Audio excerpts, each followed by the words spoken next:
这反噬好厉害！只是当风游大师查看了楚风的情况之后，却是眉头紧皱，看到连风游大师都是这般反应，赵宏等人更加不安了。大师，不如用他试一试。就在众人一筹莫展之际，又有一道声音响起，顺声观望，一道身影正踏空而来，原来是苗氏天族族长。他其实已经带着苗氏天族的人离开了，此次特意返回，并且手中还拿着一物，显然就是为了楚风而来。而苗氏天族手中的乃是一棵仙草，这是一颗人参，但这颗人参却是如玉一般，不仅美轮美奂，更是药香逼人。苗族长当真要将此物用掉，修罗小友的反噬极重，若是真的用了的话，你这颗远古还魂参内的灵气怕是要被吸光，将成为无用之物。风游大师说道。大师，救人要紧，您快出手吧。苗氏天族族长说道。好，那这里便交给老夫了。听得此话，风游大师便明白了苗氏天族族长的意思，于是他便运用结界之术，小心翼翼地从那颗参中提取灵气，然后再补充楚风体内。韩秀本不认得此参，可当他看到那灵气进入楚风体内后，楚风原本干枯的身躯竟然开始变得饱满，容貌开始恢复，他便知道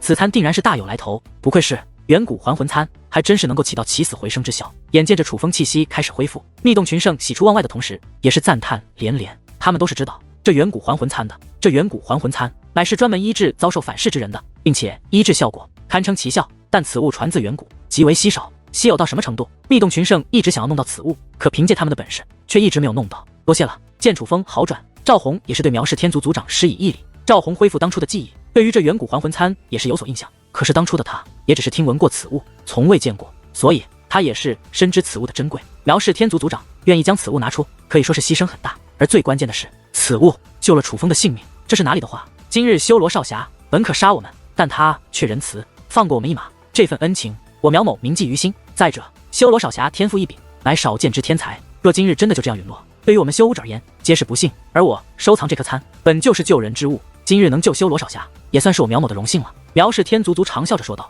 苗族长真是大义之人，我风游佩服。风游大师竟也施以义礼，表示敬意，这份恩情我们兄弟记下了。密洞群圣也是拍着胸脯说道。诸位不必如此客气，我苗某将此物送来，乃是还修罗少侠一个人情，绝非他意。既然此参有了作用，那我苗某人便告辞了。苗氏天族族长抱拳施礼，随后便转身离去。其实所有人都知道，无亲无故，甚至先前还有过节，这个时候苗氏天族族长能够出手相助，就是想结交赵宏，结交楚风以及密洞群圣。当然他很聪明，他在帮助了楚风之后，却没有提出任何要求，显得慷慨大方。但就如密洞群圣所说，他们其实都记住了这份恩情。这一幕楚风也见到了，所以他也记住了这份恩情。原本楚风是清醒的，之所以保持清醒，乃是楚风的毅力所致。楚风知道他必须尽量支撑，否则就会灵魂散去，会死。但眼下伤情缓解之后，楚风也终于可以放松下来，所以当他的所有疲惫都释放而出，很快便陷入了昏迷。当楚风再度睁开双眼之时，他们已经离开了诸天门。楚风他回到了红衣圣地，躺在一座寝殿之中休息。而这个屋子里有两个人，一个是殷庄红，另一个则是赵宏。这两个人都站在自己的床边，所以当楚风苏醒后，他们第一时间便发现了。修罗，你醒了，你怎么样？你没事吧？感觉还好吗？当看到楚风苏醒，殷庄红变得非常的激动。看着这样的殷庄红，楚风则是淡淡的笑了。可很少看到你这丫头这个样子。听闻此话，殷庄红仿佛意识到了什么，顿时小脸一红，想要解释，却又不知该如何解释。看样子他没什么事了，你先退下吧。赵宏说道。遵命。殷庄红施以义礼，便赶忙退下。可是推开房门之际，却还是忍不住回头看了楚风一眼。看到楚风已经坐起身来后，他眼中的担忧才得以缓解，这才放心的离去。那个丫头还挺担心你的，你这家伙还是一如既往的讨女孩子喜欢啊。看来分别的这些日子又欠下了不少风流债。赵宏看着楚风，笑盈盈的调侃起来。什么风流债啊？我是那种人吗？而楚风则是一脸苦笑，他觉得赵宏好像对自己有什么误解。那个家伙呢？有安分守己吗？赵宏问道。他口中的那个家伙自然便是王强，他现在可是想不安分守己都不行呢。楚风说道。为何这样讲？难不成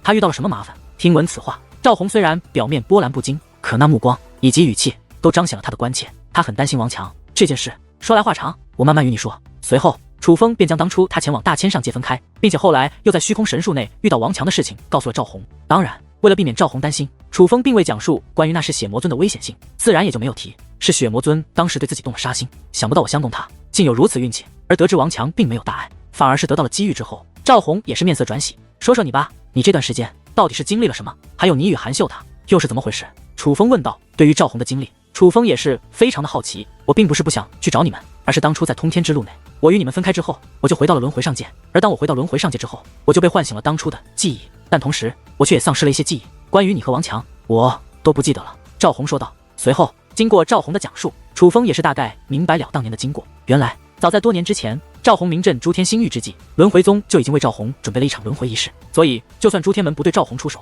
赵弘也是准备轮回众生的，因为那轮回仪式可以让赵弘得到轮回珠的力量，拥有传说中的轮回神体，能够让赵弘力量大增。只是因为诸天门的偷袭，刘硕的暗算，不仅让诸天门损失惨重，更是让赵弘身负重创，这才不得不提前开始那个仪式。在尚未准备妥当的情况下，赵弘便强行轮回众生，这也导致仪式出错。轮回众生后的赵弘没有在指定的地点重生，反而是落到了祖武星域的百炼凡界之中。若是按照计划，赵弘重生之后，韩秀和轮回宗的高手就会前往指定的地点找到赵弘，而若是在指定地点找不到赵弘，也就多半说明这场仪式失败了。至于后来的事情，楚风也是知晓的。落入百炼凡界的赵弘失去了前尘的记忆，留下的只有对男人深深的怨念，成为了一个杀人女魔头，在百里凡界凶名赫赫，臭名昭著，甚至在他修为没有恢复之前，多次被百炼凡界的高手所杀。幸亏有轮回珠的存在，才使得他能够不断重生。所以当你恢复了当年的记忆之后，就开始了复仇的计划，而之前韩秀所准备的一切也都是为了你。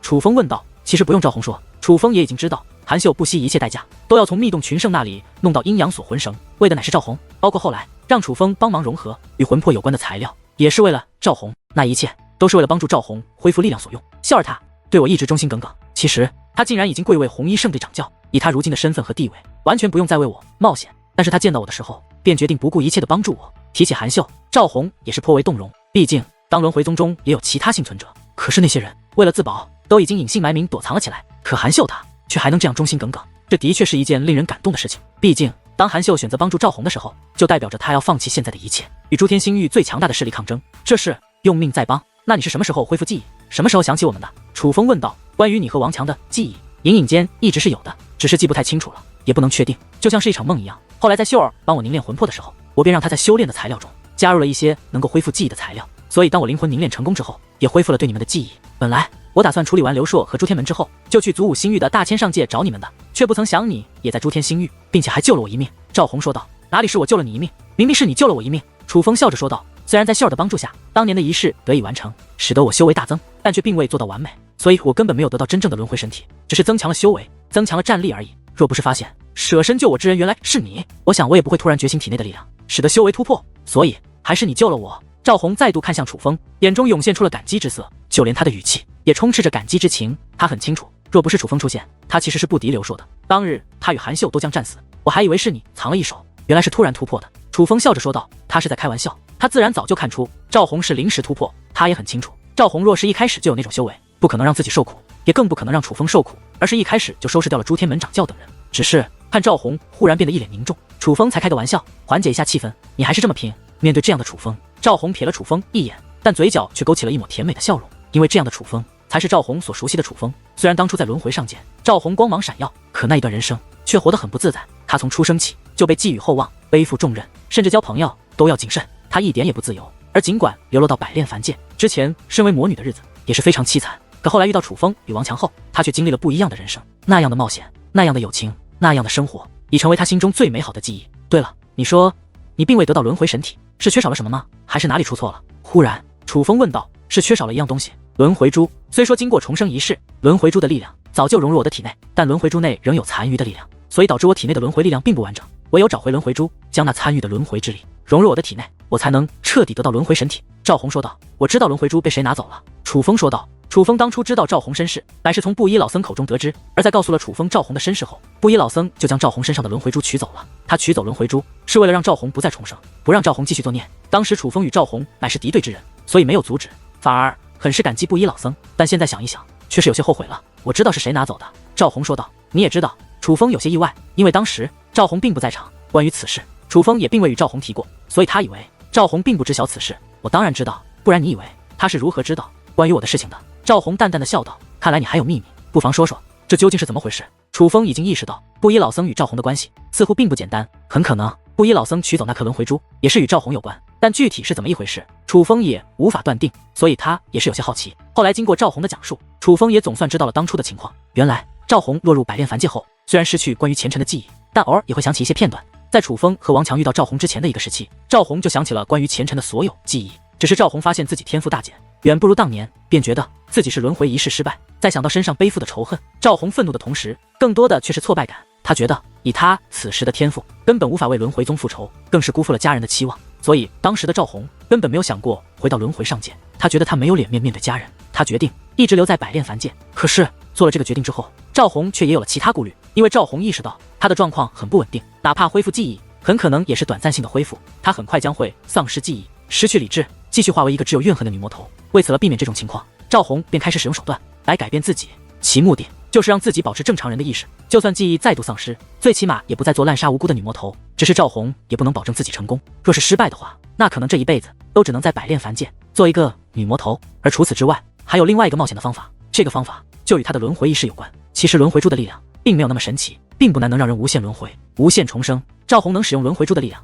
那是他降临之时就有轮回珠相伴，他与轮回珠本身就有着常人没有的羁绊。可实际上，哪怕是赵红也无法运用轮回珠无限重生，而他在百炼凡界之所以能够死后重生，乃是因为轮回一世。那轮回一世使得赵红的一部分灵魂从其体内抽离而出，与轮回珠相连，所以只要轮回珠在，那么赵红就不会彻底死。赵红觉得他记忆缺失，并且丧失理智，很可能与一部分灵魂与自己分隔开来有关。若是解开轮回一世，将那部分抽离出去的灵魂召回体内，也许自己就能恢复正常。当然，这个方法很冒险，赵红不能确定这件事是否可行，更无法确定若是轮回一世彻底解除，自己是否还能活着。不过赵红实在不喜欢那女魔头的模样，不想再变成那个样子。为了以防万一，赵红还是改变了轮回一世。改过的轮回一世就是楚风所看到的那个赵红虔诚美丽的样子，只要从其身上拿走轮回珠，那个虔诚的赵红就将消散。可实际上，那个虔诚的赵红就是赵红抽离出来的那部分灵魂。若是将轮回珠从其灵魂身上拿走，他并没有彻底消散，而是再度化作灵魂体回到了赵红体内。虽然轮回一世修改完毕，可若不是到了没有办法的地步，赵红也不可能冒此风险，所以必须要等到赵红丧失理智，再度化为魔女之后，没有办法的情况下才能冒此风险。可若是赵红再度丧失记忆、丧失理智的话，他就会忘记一切，更是没有办法做这件事。因此需要有人来帮助赵红。可赵红乃是魔女，人们都怕她，谁能来帮她做这件事？更何况轮回珠乃是至宝，所以一定要可靠的人来做这件事，赵红才会放心。除此之外，还有一个更为重要的原因，赵红身体自带轮回一世，虽然阴差阳错使赵红落入百炼凡界的暗夜鬼灵，可自从赵红落入其中，便也将体内的轮回一世释放而出，在暗夜鬼灵的地底深处形成了一座守护大阵，守护的自然便是轮回一世以及赵红。所以若是找人帮助自己，还必须找到一个戒灵之术高深之人才行。在百炼凡界这种地方，那样的人可不好找，可能是命运。恰好在赵红愁眉魔战之际，他遇到了从上界而来的布衣老僧。一番试探之后，赵红发现布衣老僧人品尚可，乃是可以信赖之辈。于是赵红便与布衣老僧讲述了前尘的事情。当然，赵红所讲的事情之中没有讲述太多关于轮回一事的事情，只是讲述了自己被挚爱之人所害，目的就是想博得布衣老僧的同情。果然，得知此事后，布衣老僧对于赵红也是非常同情。于是赵红便趁机请求布衣老僧帮忙，假如自己再度丧失意识，变成只有怨念和只想杀戮的女魔头，布衣老僧就进入轮回一世内，拿走那颗捆绑着赵红一部分灵魂的轮回珠。布衣老僧答应了，只是布衣老僧有一个要求，那就是轮回珠要归他所有。而后来的事情，楚风也就都知晓了。赵红果然又丧失了理智，而布衣老僧也是按照约定破开了守护大阵，取走了轮回珠。虽然轮回一世被毁掉后，赵红没能立即恢复记忆，但明显恢复了理智，否则后来的赵红也不可能与楚风相处的那般融洽了。对了，楚风，按你所说，我们当日被诡异的力量吹散，但你却得到了奇遇，我相公他也同样如此。可若要说起来的话，得到最大机遇的却是我。无论怎么想，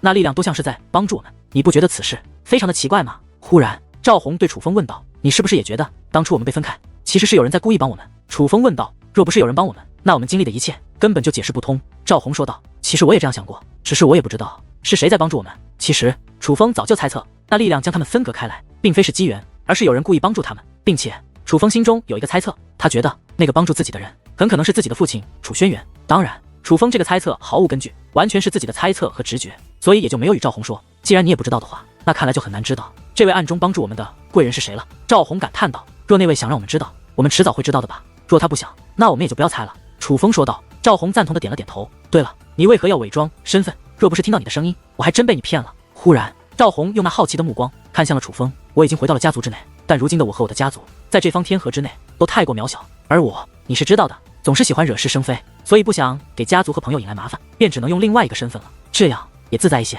楚风说道，这倒是一个不错的选择，即便如此，那你就继续伪装下去吧。世人只知道我赵红与修罗是朋友，这样就算我惹了麻烦，人们报复也只会找修罗，不会找你楚氏天族。赵红说道。之后赵红又与楚风聊了一下今后的打算。楚风的打算自然是稳定住家族的地位，等楚氏天族地位稳定之后，他才能放心的离开这道天河。去寻找自己的母亲，而赵弘则不打算再重建轮回宗，他会留在红衣圣地，让红衣圣地坐上诸天星域霸主之位。其实赵弘与楚风的计划相差不多，只是楚风要帮助的是楚氏天族，而赵弘要帮助的则是红衣圣地，并且二人都要提升修为。后来自然不可避免的也是聊到了诸天门那一战，血雾天尊逃走了，我是知道的，只是没想到的是拓跋承安竟也趁乱逃走了。这个老不死的，我还以为他对诸天门忠心耿耿，想不到竟如此狡诈。眼见大事不妙，他竟然先逃了。一番交谈后，楚风已是知道，原来当日赵弘大开杀戒后，除了血雾天尊外，竟然还是有漏网之鱼。那个人便是诸天门的太上长老拓跋承安。拓跋承安实力不俗，并且此人非常狡诈且狠辣，若不将此人铲除，我也是心中难安，怕他会报复红衣圣地。赵弘说道：“有你在，他怕是不敢吧？况且拓跋承安的本事，韩掌教也可以应付。不过此人作恶多端，的确该除。”楚风说道：“对了，还有一事，就是你的那些朋友离开了。”赵弘说话间，将一封信函递给了楚风，那是密洞群圣留给楚风的。这只是一张简单的告别信。密洞群圣是要离开诸天星域，只是他们去哪里，信上却没有说。楚风知道密洞群圣也是身负仇恨之人，所以信函上那一句后会有期，也有可能是无期。修武者的世界如此浩瀚，从此一别，日后能否相见，真的很难。楚风与赵弘的关系，如今相逢，自然要叙旧一番。只是若要将楚风的经历详细的与赵弘说上一遍，怕是3天3夜也是说不完，而楚风又有要事处理，所以只是短暂的叙旧之后，楚风就准备离开红衣圣地。楚风要去九阳山脉一趟，他要去找汤臣大师，毕竟楚风当初来到这里，目的就是要破汤臣大师的阵法，这件重要的事情，楚风自然不会忘。当然，楚风也要将向山谷所遇到的事情告诉袁术和汤臣大师。而这一次，当楚风再度来到九阳山脉之后，终于又见到了袁术，只是楚风他仍是未能见到汤臣大师，但楚风还是将向山谷内的事情告知了袁术。可这一聊，楚风才知晓，原来当初帮助白衣安掌教的神秘高人就是汤臣大师，并且汤臣大师和袁术后来也前往了象山谷，而象山谷内的远古生物更是全部被抹杀。汤臣大师更是判断抹杀那些远古生物的乃是一位修武高手，这让楚风感到非常吃惊。楚风当日也是见识到那些远古生物被抹杀的一幕，可楚风还以为那时浩劫降临，搞了半天竟是有修武者出手。楚风曾感受到过那些远古生物的强大，所以他能够想象那将远古生物全部抹杀的修武者将是何等存在。想不到像山谷劫难发生之时，楚风兄弟，你竟然也在场，那你可有发现实力强劲之人？袁术对楚风问道。因为当日像山谷内的景象十分惨烈，哪怕对袁术这种人物也是造成了极大的影响，再加上他师尊的猜测和评价，袁术对于那位抹杀远古生物的高手也是非常的好奇。尽管他也知道那样的高人楚风他们可能接触不到，可因为太过好奇，可还是忍不住询问起来，哪怕只有一丝希望，他还是想尝试一番，并未发现那样的高人。可若要说起来，倒是遇到了一位有些奇怪的老婆婆。楚风若有所思地说道：“奇怪的老婆婆，那是一个什么样的人？”听闻此话，袁术也意识到可能不简单，于是赶忙追问。而楚风也是将遇到那位老婆婆的事情与袁术讲了起来，并且当日为了去救灵狐月月，楚风独自返回象山谷。可他后来也知道，原来在他返回象山谷之后，那个老婆婆竟然也跟着楚风前往了象山谷。若非要找一个怀疑对象的话，那个老婆婆便是楚风能够想到的唯一的一个人。后来你在象山谷内可有见到那位老婆婆？袁术问道。没有。楚风摇了摇头。那后来可有人再见到那位老婆婆？袁术再度问道。也没有。楚风再度摇了摇头。那这样说来，这位老婆婆还真的是来路不简单。楚风兄弟，你将这位老婆婆的样子画下来吧。袁术说话间便取出了一张空白的卷轴，而楚风也不怠慢，将那老婆婆的样貌画在了卷轴之上。袁术兄，若是没有其他事情，我就先告辞了。楚风说道。你要去哪里？袁术问道。回祖武星域，也是时候回去了。楚风说道。既然这样，那走之前不如破一下那座阵法吧。袁术说道。听闻阵法二字，楚风立刻面露喜色。那座阵法可是汤臣大师留下的阵法，师尊虽然不在，但他却告知了我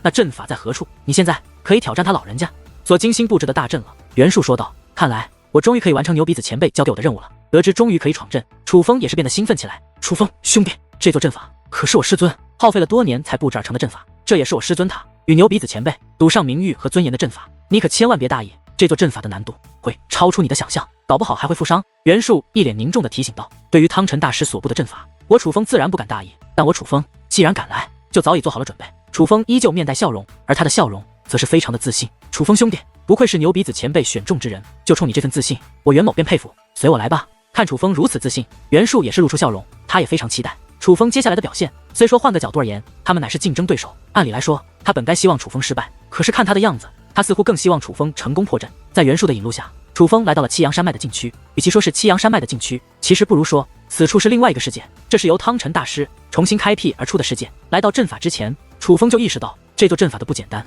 这座阵法的结界入口乃是一座大门，此门从地表立直入云端。楚风站在此门之前，感觉自己渺小无比，而那巨大的结界大门内，磅礴的结界之力如海浪一般汹涌，化作巨大的漩涡，滚滚而动。那景象既震撼又恐怖。而除了结界之力外，此门的框架也是精心打造，就连框架上的装饰与纹路也是非常的独特，就好像是艺术品一般。只是通过这道结界大门，便看得出来，这的确是汤臣大师的用心之作。楚风兄弟，将这个拿着，若是难以通关，便退出来，莫要勉强。袁术说话间，将一张符纸递给了楚风。楚风明白，若是想要放弃，催动这张符纸，符纸便可以带他从那座阵法出来。而袁术这番话，更是透露出了此阵的危险性。不过其实，就算袁术不说，楚风也早就知道，这座阵法的难度可能远远超出他之前所见过的其他阵法。毕竟汤臣大师的实力，完全可以用高深莫测来形容。楚风还是接过了符纸，他虽然对自己很有信心，但他却并不自大。为了以防万一，还是收下符纸为好。更何况这也是袁术的一番好意。袁兄，那我便进去了。楚风说道。楚风兄弟，切莫逞强。袁术说道。放心，我心中有数。楚风笑了笑，随后便转过身躯，踏入了那座阵法之中。而穿过大门，楚风进入了另外一个世界。一眼望去，群山叠起，绿树成荫，一条条瀑布竟从虚空之中飞落而下。此处的植物没有特殊之处，就连天上的鸟也非奇珍异兽，而是仙鹤与天鹅等民间常见之物。可偏偏这样的景色却令人心旷神怡，仿佛这样的地方与仙境更加符合。然而当楚风进入此地之后，那巨大的结界大门却已经消失了。楚风终于知道为何袁术要给他那张符纸了。原来只要穿过那道大门，除了破开阵法以及手中这张符纸之外，就已经没有了其他退路。只是这个世界虽然鸟语花香，宛如仙境之地，但楚风却并未感受到一丝凶险。楚风就算用天眼观察，却也发现不到任何端倪，就好像这只是一个美轮美奂的世界，没有任何特殊之处一般。这阵法要我如何来破呢？该不会是要我来游山玩水的吧？还是说要我自己寻找到离开此地的方法？楚风眉头微微皱起，他此刻一头雾水，不明白这座阵法到底该如何破解。但楚风却也没有盲目的寻找，而是认真思考起来。在楚风陷入沉思的同时，那结界入口之外，袁术仍在这里。袁术他看不到结界阵法之内的情况，他只能在这里等待着。此时正在来回走动，那个模样有些焦躁不安。可忽然其身旁的空间一阵颤动，而看到那扭曲的空间，袁术则是面露喜色。很快那空间之中有一道身影浮现，这个人便是袁术的师尊汤臣大师。师尊，您不是不来吗？怎么又来了？袁术看到自己的师尊现身，笑嘻嘻地迎了上去，而话语竟然还有这几分调侃之意。这小子挑战老夫精心布置的阵法，老夫岂能不来？汤臣大师说道。师尊，那您为何不直接现身，还要我骗楚风兄弟说您不在呢？袁术问道。他是什么身份？乃是牛鼻子的弟子。牛鼻子没有来，我若现身，那岂不是掉了身份？汤臣大师撇嘴说道。师尊，您这……听闻此话，袁术哭笑不得。师尊，那如今阵法之内情况如何了？袁术又追问道。虽说袁术看不到里面的情况，但他知道他师尊可以看得到，毕竟那可是他师尊布置的大阵啊。急什么？还没开始。汤臣大师说道。那什么时候开始？您这座大阵到底是什么样的啊？师尊，您也让我看看吧。袁术笑嘻嘻地说道。真的这么想看？汤臣大师问道。想看想看，当然想看。您不是说过您的这座阵法的难度对戒灵之术的境界并没有要求，白袍戒灵师可以破，圣袍戒灵师也同样可以破。对于任何境界的戒灵师来说，这座阵法的难度都是相同的。可阵法本就有强弱之分，究竟是怎样的阵法会是众生平等呢？我真的很好奇，这是一座怎样的阵法？再者说了，这是师尊您的心血啊，我真的想看看能让我师尊耗费多年心血的阵法究竟是什么模样的。袁术说道。这座阵法的确特殊，因为我与牛鼻子那个老家伙约定的时候就说好了，这阵法测试的乃是戒灵师的天赋，想要破阵不是靠结界之力的强弱，而是需要足够的天赋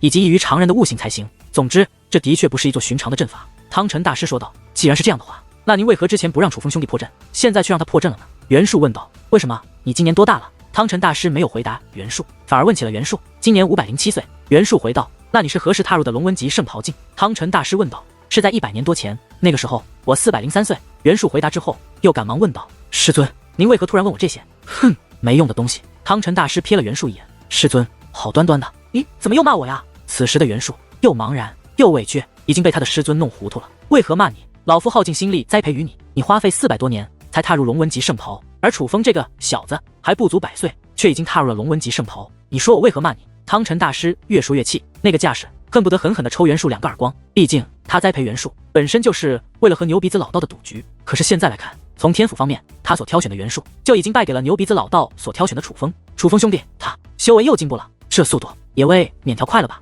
听闻此话，袁术也是感到意外。他虽然贵为龙纹级圣袍，但是他却没有他师尊的观察手段，所以他根本不知道楚风的戒灵之术已经踏入了龙纹级圣袍的地步。不过得知楚风成为龙纹级圣袍戒灵师，袁术却是一脸的高兴。楚风那小子身上有至宝，他有意隐藏，老夫也难以看穿。不过他和你交谈的时候，并未有意隐藏实力，所以老夫能够察觉到他身上的结界之力已是龙纹级。汤臣大师说道。楚风兄弟可当真厉害，这等天赋简直见所未见，闻所未闻啊！听闻他师尊的一番话后，袁术变得更加兴奋。你看你这没用的东西，他可是你的对手，怎么他表现得好，你却这么高兴？看着袁术那兴奋的模样，汤臣大师恶狠狠地瞪了他一眼，嘿嘿，师尊，您与牛鼻子前辈乃是挚友，我与楚风兄弟自然而然的也当成为挚友。既然是朋友，难道我不应该为他的优秀而感到高兴吗？难不成我还要嫉妒他、憎恨他？我袁术若是那样的人，岂不是辜负了师尊的栽培？袁术笑嘻嘻地说道：“哼，老夫不管你的人品如何，我只希望你能成才。你的闭关之地，老夫已经准备好了，带着楚风走后，你就闭关吧。”汤臣大师说道：“这么快？”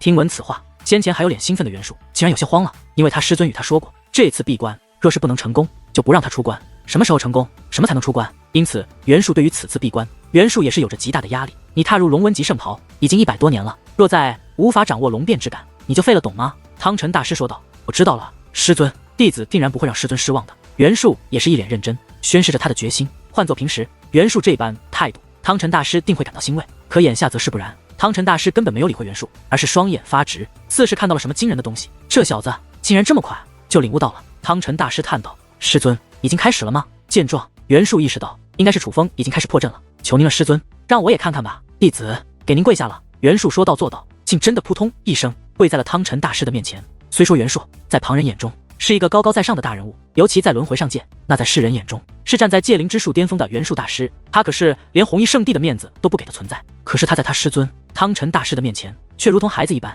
纯粹自由，想怎么样就怎么样，无拘无束。看你这点出息！汤臣大师又恶狠狠地瞪了自己的弟子一眼。他越是看到楚风的优秀，越是嫌弃自己的弟子不成才。师尊，求您了，这次我一定努力修炼，不让您失望。袁术好歹500多岁的人了，可此刻嘴巴都在颤抖，就宛如汤臣大师再不答应他，他哇的一下就能哭出来，真是拿你没有办法。不过也好，就让你见识一下为师这座阵法吧。汤臣大师虽然嘴上表现得很是勉强，但实际上他自己也是打算让袁术看一看的。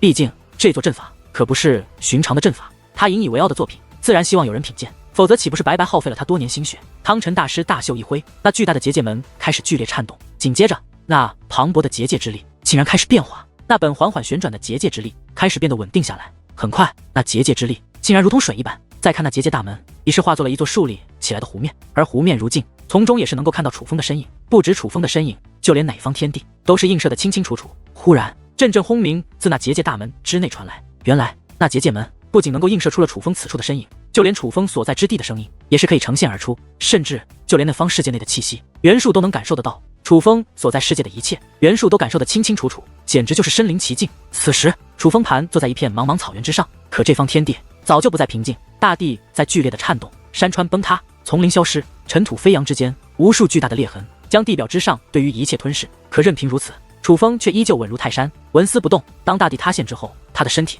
便悬浮于半空之上，他依旧盘膝而坐，紧闭双目，气定神闲，就好像外界的一切都与他无关。师尊，为何会有如此变化？袁术问道。这是楚风领悟出来的，阵仗越大，说明他的领悟之力越高，而此子的领悟力几乎已经达到了极致，否则不会有这么大的动静。牛鼻子这个老东西，眼睛到底是毒，竟然找来了此等天赋的后辈。汤臣大师此时也是目光变化，感叹连连。那岂不是说楚风兄弟他过关了？袁术问道。过关？听闻这2个字，先前还对楚风夸赞不已的汤臣大师则是嗤之以鼻。这才刚刚开始，此子不可能破开我这座阵法。汤臣大师说道。听闻此话，袁术便意识到这座阵法的难度定然极高，绝对不止他所见到的这么简单。但这阵法到底有多强悍，他还无从得知。直到他再度看向结界大门，通过结界大门看到那里面的景象之后，他才意识到这座结界阵法到底是多么可怕的一座阵法。只见那已经崩塌的大地之中，一股磅礴之势冲天起，尽管还没有看到那是何物，可是那股气势已是令人内心惊恐。而在袁术目不转睛的凝视之下，终于有东西从地底深处浮现而出，那竟然是7座巨大的雕像，足足7座巨大的雕像，分别位于楚风的四面八方，以包围之势将楚风围在当中。7座雕像自地底深处快速的升起，很快便穿越了云端。而当他们露出全貌之际，袁术也是忍不住发出惊叹之音。那雕像实在太过巨大，就连茫茫白云也只能在他们膝下飘动。他们身躯之巨大，简直就要离开这方世界，欲要进入浩瀚天外之中。虽然雕像高度相同，可形态却并不相同，那乃是妖、魔、仙、佛、鬼、兽、修罗7指界灵的形象。而先前袁术所感受到的强大的气息，正是源自这7座界灵雕像。忽然间，虚空之上狂风大作，那飓风之强，简直能够毁灭一方天地。而之所以会如此，乃是那7座雕像所引起。原来是那7座雕像动了起来，伴随着他们身体移动，其身体也发生变化，无数碎石自他们身上剥落而下，化作大片的流星雨，自虚空飞落而下。而当那碎石剥落之后，竟是真实的界灵浮现而出。原来他们并非是雕像，都是真正的生灵。尽管袁术也知道他们不过是汤臣大师阵法所化，可至少在那阵法之中，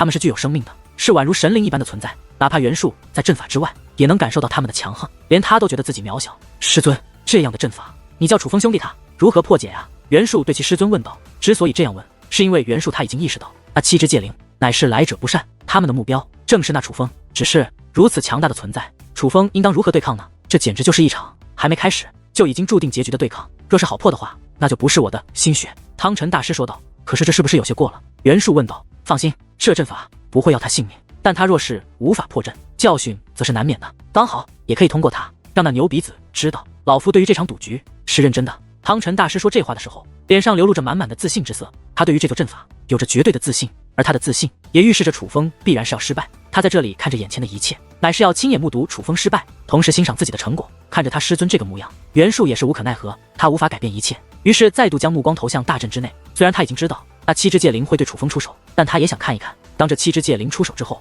会是怎样一番景象。同一时间，7只戒灵全部张大嘴巴，嘴巴张开，风云变幻，空间倒涌，是吸力，磅礴的吸力自他们口中释放而出，直奔楚风而去。而在那吸力的笼罩之下，楚风也是发生了变化。楚风不仅衣袍疯狂舞动，在他的身上更是有特殊的气体涌现，那气体自楚风体内释放而出，跟随着磅礴的吸力，分别落入7只戒灵的口中。而这种情况下，双眼紧闭的楚风早就眉头紧皱，脸上涌现出了痛苦之色，就好像身上某种不可缺少的力量正在被强行抽离。师尊，那从楚风兄弟身上吸取的是什么？袁术一脸紧张，赶忙看向他的师尊，他是在担心楚风。别慌，他乃是牛鼻子的弟子，我不可能杀了他。汤臣大师说道。可是那气体怎么那么像灵魂体？袁术问道。那不是灵魂体，而是血脉。汤臣大师说道。血脉？您是说楚风兄弟身上戒灵之术的传承血脉？袁术问道。正是。汤臣大师说道。袁术先是倒吸一口凉气，随后便再度看向楚风。此时他的目光变得复杂起来。修武者有血脉，但其实戒灵师也有。当然，这种血脉并不是每个人都有。毋庸置疑，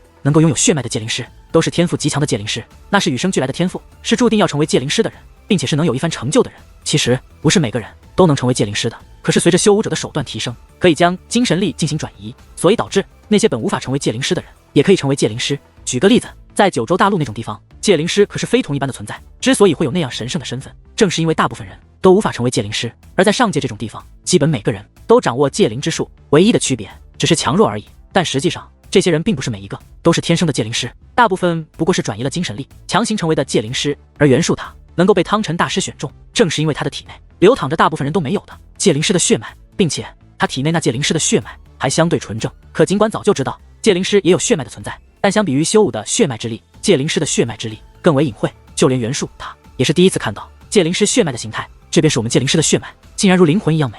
在得知楚风不会有生命危险后，袁术也不再像之前那样担心楚风，反而是一直盯着楚风体内释放而出的所谓血脉，那种模样更像是在欣赏从楚风体内释放而出的血脉之力。那其实只是一种形态，而并非真正的血脉。真正的血脉在他的灵魂深处，我怎么可能剥夺而出？汤臣大师说道。既然不是真正的血脉之力，为何楚风兄弟他又如此痛苦？袁术问道。这就是阵法的力量，这阵法乃是天赋的测试，但天赋也是需要激发的，这个过程自然痛苦。袁术说道。师尊，您这座阵法到底要如何才能破掉？是楚风兄弟激发出体内潜藏的天赋吗？袁术问道。破掉？听闻此话，汤臣大师淡淡一笑。我这座阵法从刚刚布置的时候就已经注定，它是一座无法破开的大阵。汤臣大师说道。师尊，您这是何意？袁术问道。老夫的意思是，我这座阵法是一座不会败的阵法。汤臣大师说道。那岂不是说这是一座无法破开的阵法？而楚风兄弟他其实从一开始就已经注定了要失败。袁术问道。对于这句话，汤臣大师并未回答，可是他的默不作声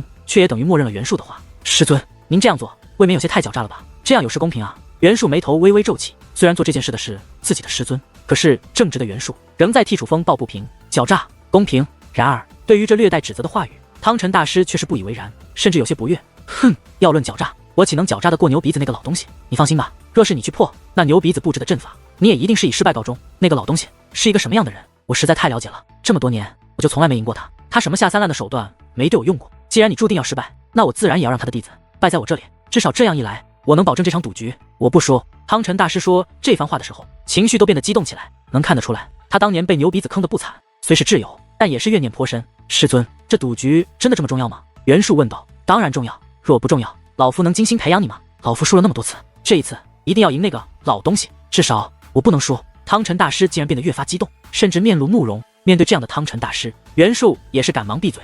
虽然平时他什么话都敢说，在他的师尊面前向来直言不讳，可其实从内心深处，他都很惧怕他的师尊。每当他的师尊动怒的时候，他都会立刻认怂。就在此时，那结界大门内又传来了阵阵怪声，那声音与之先前有了极大的变化。听闻声音不对劲，袁术赶忙将目光投了过去，这才发现那叫声乃是传自那7只巨大的界灵口中，他们依旧神圣无比，就似是那个世界之中的神灵。可是，在他们那狰狞的脸上，竟露出了痛苦之色，就连那叫声也更像是惨叫，的确是惨叫。那7只强大的界灵竟然在惨叫，那虽是惨叫，但却依旧刺耳，宛如亿万雷霆同时炸响，正在席卷那方世界。随着那惨叫的肆虐，那个世界竟然开始崩塌瓦解，所有空间都开始碎裂开来。师尊，这又是怎么回事？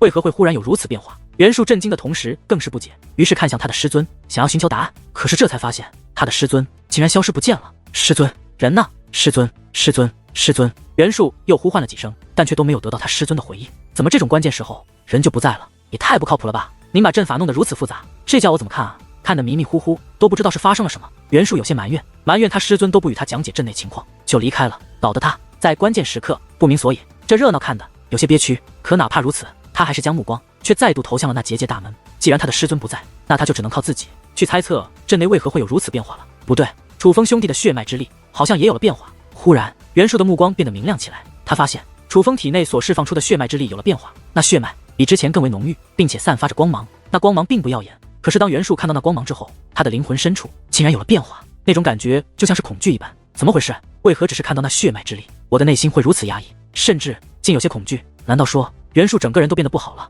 在他的眼中充斥着难以置信之色，他知道他灵魂深处是什么在恐惧了，那乃是潜藏在灵魂深处的血脉之力，世界灵师的血脉之力。而自古以来，能够让血脉之力感到恐惧的，那便唯有更为强大的血脉之力。难道说楚风兄弟的血脉之力已经达到了另一个境界？想到这里，袁术就连呼吸都变得急促起来，并且他发现，当楚风的血脉之力有了变化之后，楚风的脸上已经也没有了先前的痛苦之色，楚风面容变得平静，可整个人都变得神圣起来。但明明他看上去没有任何变化，除了血脉之力轰鸣阵阵，碎片漫天。不过眨眼的功夫，那方世界竟然已经彻底崩塌，化为漆黑一片的混沌世界。而那7指巨大无比的界灵肉身也开始碎裂瓦解，但他们并没有彻底死去，而是在分裂之后便化作7道巨大的能量体，在那虚空之中飘散。那能量体恐怖异常，宛如吞天的猛兽，以巨大的身躯遮盖虚空，肆虐天地。直至此时，这方世界已经崩塌，四处都是漆黑一片，而这7道能量体在这样的世界咆哮肆虐，显得恐怖异常。如果说先前他们生前似是这方世界的神灵的话，那当他们碎裂之后，则像是恶魔，欲要毁灭一切。不过这种情况却并未持续太久，很快崩裂的世界开始恢复成了之前的模样，就连倒塌的丛林、崩塌的山脉也恢复如初，甚至就连死去的鸟兽也浮现。伴随着世界的恢复，那在天际深处肆虐的7道能量体也开始消散而去。很快，这方世界就彻底恢复，仙鹤飞于高空，猛兽山中咆哮，蝴蝶围绕着群花起舞。这番景象与楚风刚刚进入之时一模一样，可是此时再看却显得如此珍贵，毕竟之前的他们都曾消失过，而楚风依旧盘坐在那里，只是比之先前，他的身上却散发着淡淡的光华，那光华就是界灵师的血脉之力。只是此时的血脉之力化作微光，围绕在楚风周围，一眼望去，让人内心震撼。因为此时的楚风好像比刚刚的7指界灵更像那个这个世界的神灵。难道说楚风兄弟他破阵成功了？袁术内心窃喜，无论怎么看，楚风都好像破开了大阵，是楚风让那个世界变得再度美好起来，并且楚风他好像已经主宰了那个世界，成为了那个世界的王。这种反客为主的表现，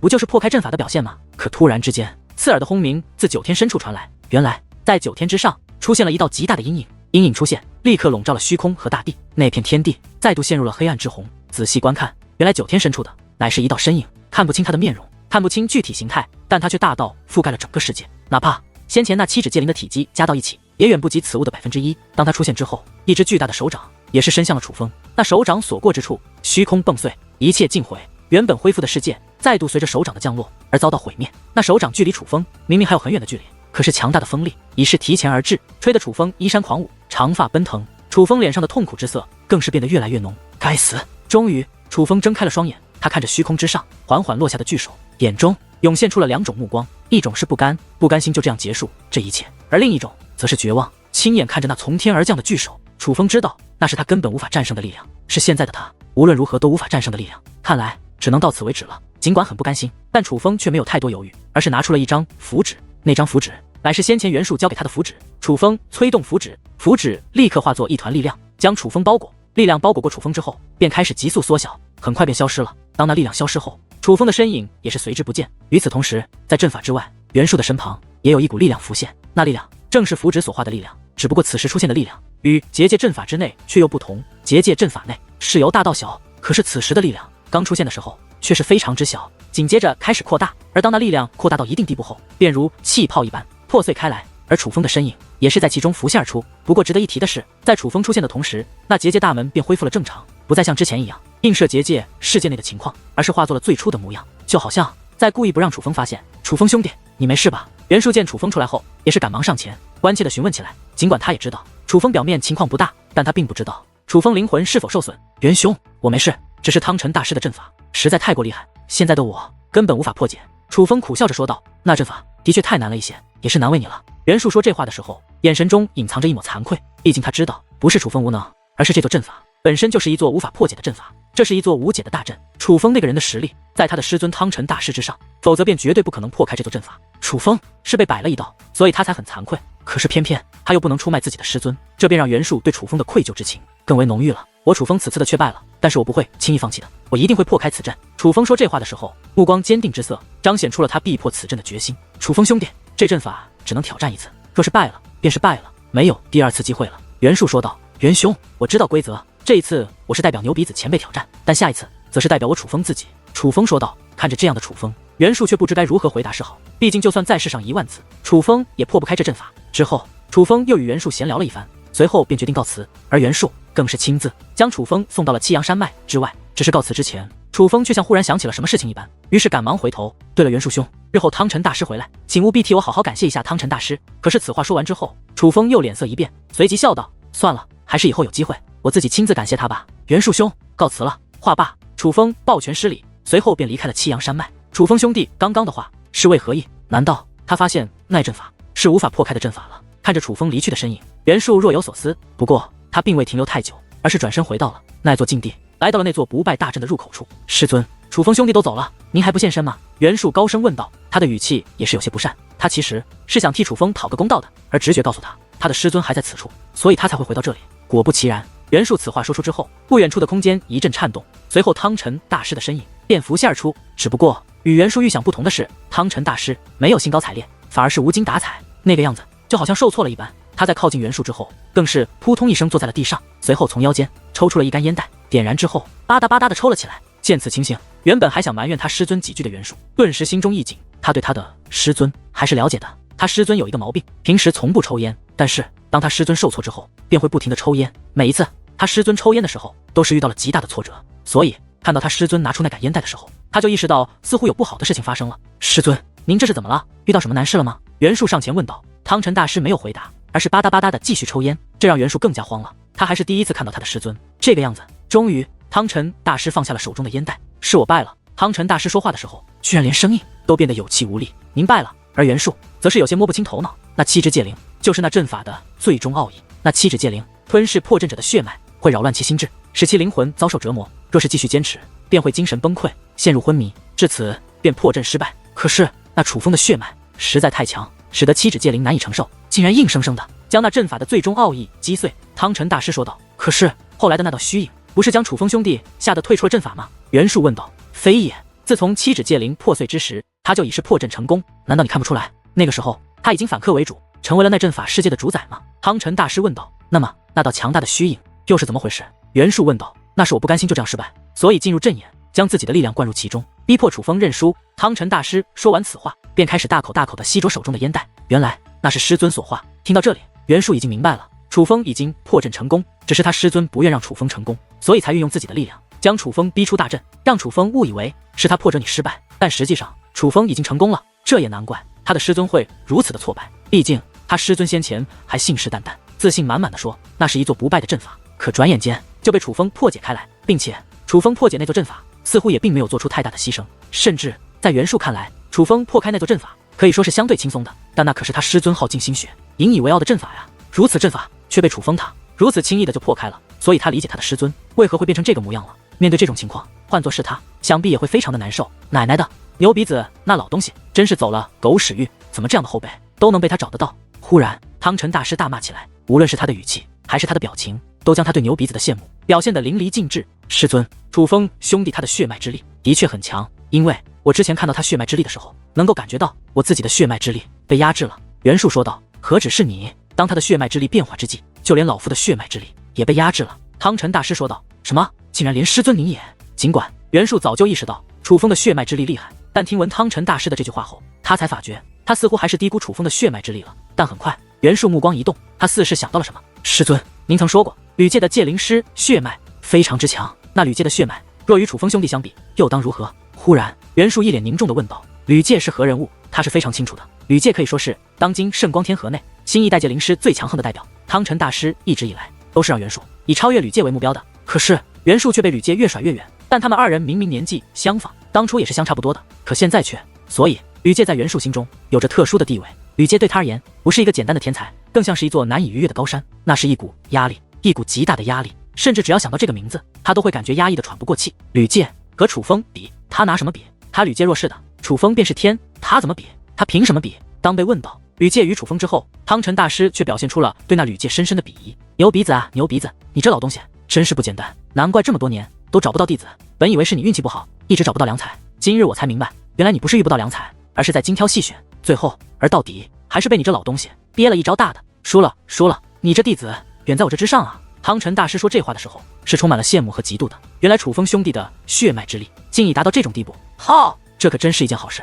而当得知楚风的血脉之力远强于那吕界之后，袁术则是面露狂喜之色，那是在替楚风感到高兴。好，什么好？赶紧给老子闭关去！记住，这一次若是还无法掌握龙变之感，就给不许出关。汤臣大师对袁术怒吼道：师尊您放心便是，弟子绝对不会让您失望。袁术保证道。楚风离开了七阳山脉，但却并没有离开轮回上界，而是前往了红衣圣地。如今楚风身上的事情太多了，他要给白梨落解除诅咒，并且自己的身上也身中剧毒。那是当初争夺祖武十星的时候，在九龙异象港的地底深处内遇到了一个强大的魔物，此物不仅抢走了楚风的麒麟蛋，还向楚风体内灌输了毒物，并且命楚风踏入至尊境后再去找他。虽然那毒物至今为止并未对楚风造成影响，可楚风却能够感受到它的可怕。这毒物若是爆发开来，自己可能性命难保，所以楚风日后是一定要去找他的。除此之外，楚风还有许多事情要做，所以此次一别，再次相见便不知何时了，就好似九州大陆、东方海域以及五之圣土的那些朋友一样。因此临别之前，楚风还想再见一见赵红，好好的告个别。只是当楚风再度来到红衣圣地的时候，却发现红衣圣地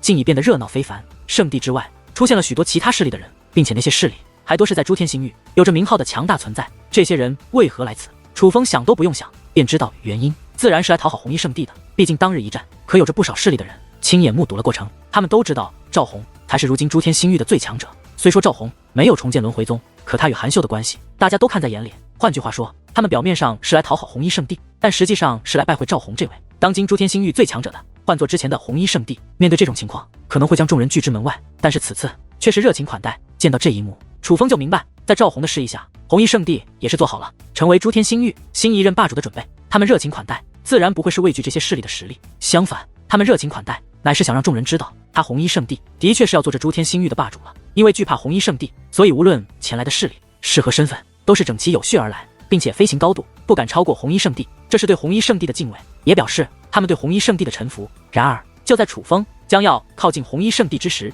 却发现有一辆战车御空而来。那辆战车非常的特别，车体由白色的宝玉打造而成，车身周围更是有云雾萦绕，仙气冲天，似是仙人的座驾。此车极大，简直就像是一座巨型宫殿，这战车容纳10万人都是不成问题，简直就像是一座巨山在空中飞行。也正因此车巨大，拉动此车的乃是一只庞然大物。那庞然大物各个身躯长达100米有余，并且足有上万只。虽然此物身躯庞大，但长相却并非凶神恶煞，相反皆似仙灵之物，极为美丽。它们体态4路，身体为白色，看上去竟与那车身很像，如玉打造一般，耀光照耀之下更是闪闪发光，美轮美奂。此车出现立刻引起了所有人的注意，虽说来到此处的势力个个都是声势浩荡，可若与这辆战车相比，却是相差甚远。最重要的是，这车高高在上，所航高度竟远超红衣圣地，这等行为乃是不敬之举，是完全不将红衣圣地放在眼中。所以自从此车出现，便引起轩然大波，许多人都在讨论是哪个不长眼的，竟敢在这种时候来红衣圣地捣乱，大胆来到红衣圣地境内，竟然还敢跃于高空，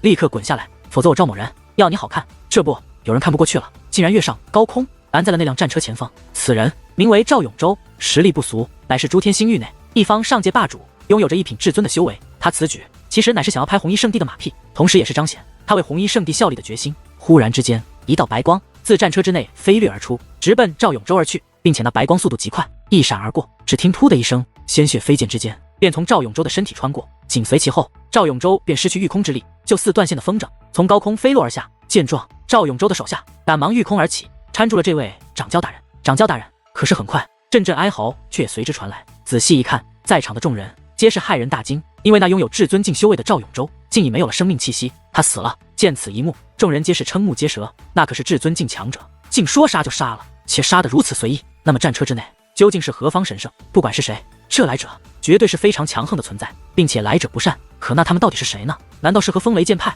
或者九星天山、诸天门有关之人？今日来此是替他们报仇的不成？此时众人心中猜测不断，但却没有一个人知道这来者到底是谁。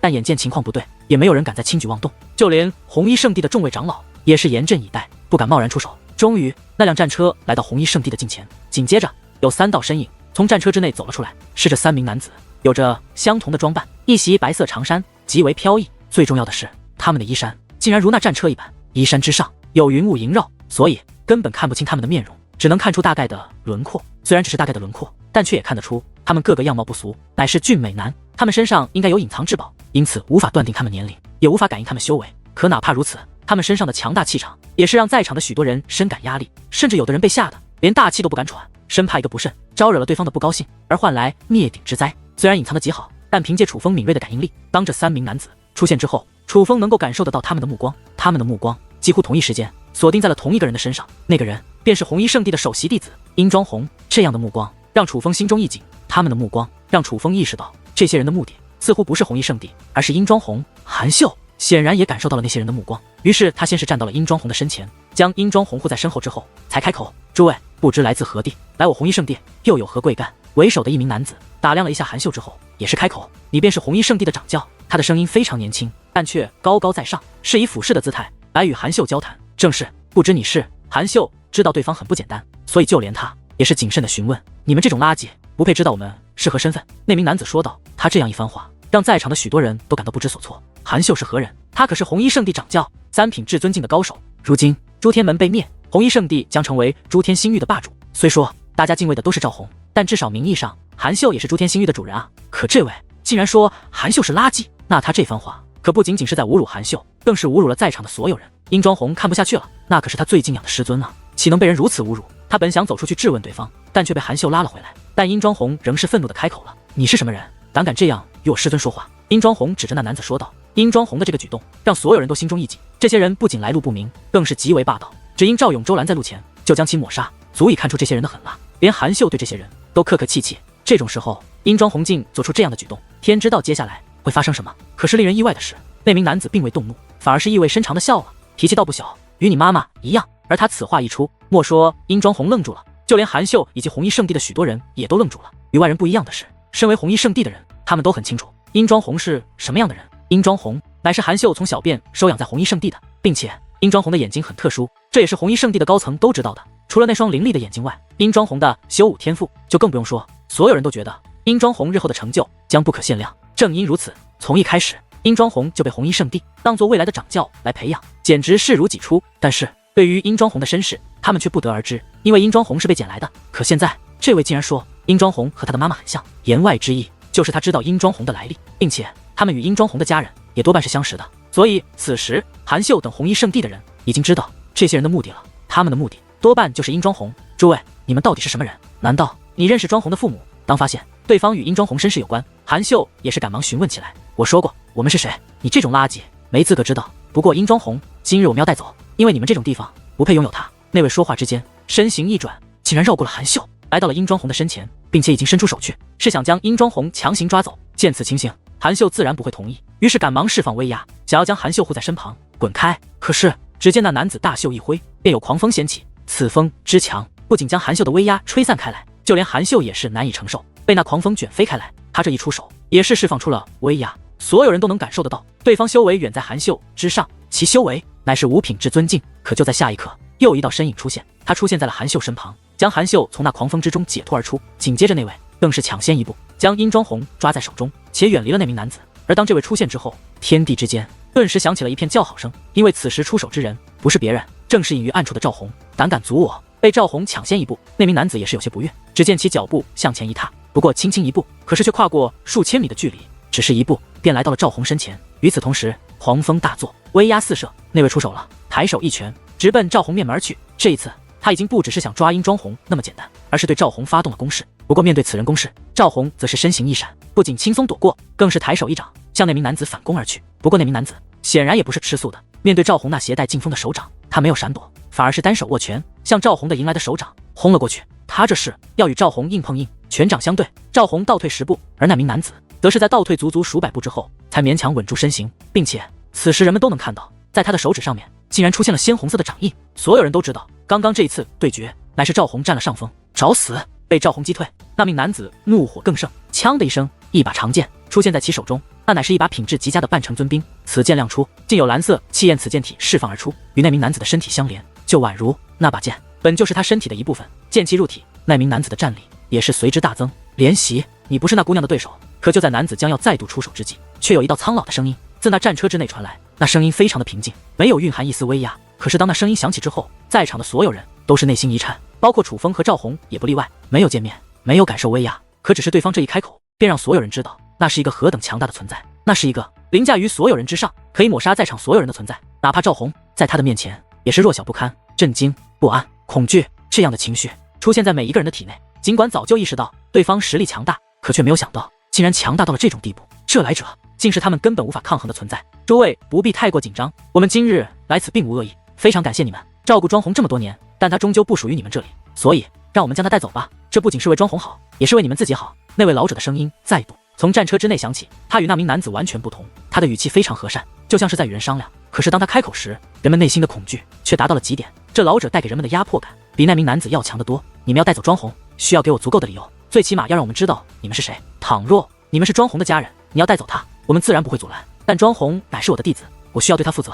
你们要将他带走可以，但我需要弄清楚来龙去脉，至少我应该知道当年他的父母为何遗弃了他。韩秀这些话是鼓起勇气问的，尽管已经意识到对方是他们招惹不起的人，可因为对殷庄红的在乎，他还是想搞清楚事情的真相。我们行走在这圣光天河内，所到之处皆是万人臣服，何许自报家门？你们连我们都不认得，只能说明你们无知，也不配知道我们是谁。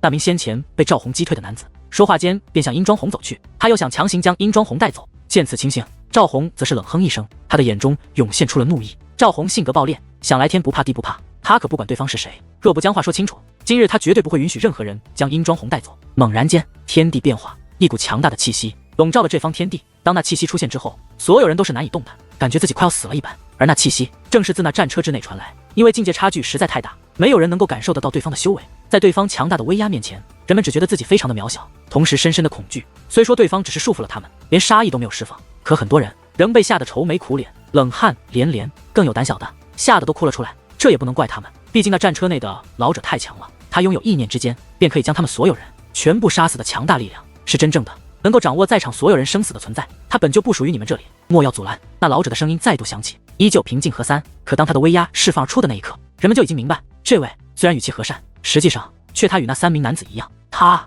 也是非常霸道之辈。与此同时，那名男子已是来到了殷庄红的身前，看着殷庄红身旁的赵红，他发出了一声讽刺的笑声。就算他不是赵红的对手，可是此时的赵红却被战车内老者的威压束缚，只能眼睁睁地看着那名男子将殷庄红带走，却又无能为力。所以在男子眼中，赵红依旧低他一等。不过那名男子并没有伤害赵红，并且也没有强行带走殷庄红的意思。跟我走吧，男子对殷庄红说道。我不管你们是谁，我都不会跟你们走。我从小便在此的长大，这里才是我的家。殷庄红怒声说道。相比于韩秀等人，他根本就没有询问对方是何身份，是否认识自己的父母。殷庄红他显然对于自己的身世并不感兴趣，他只想忠于红衣圣地。别傻了，你根本就不属于这里，这种地方哪里配称得上是你的家？那名男子说道。请你离开，我不管你们是谁，我都不会跟你们走。殷庄红态度非常明确，你真的不走？你若不走，我就杀了这里的所有人。那名男子的语气有所变化，且充满了威胁。听闻此话，先前还非常硬气的殷庄红忽然愣住了，因为他知道对方不是开玩笑的，他们的确有抹杀在场的所有人的能力。走吧，就当是为他们好，你总不想亲眼看到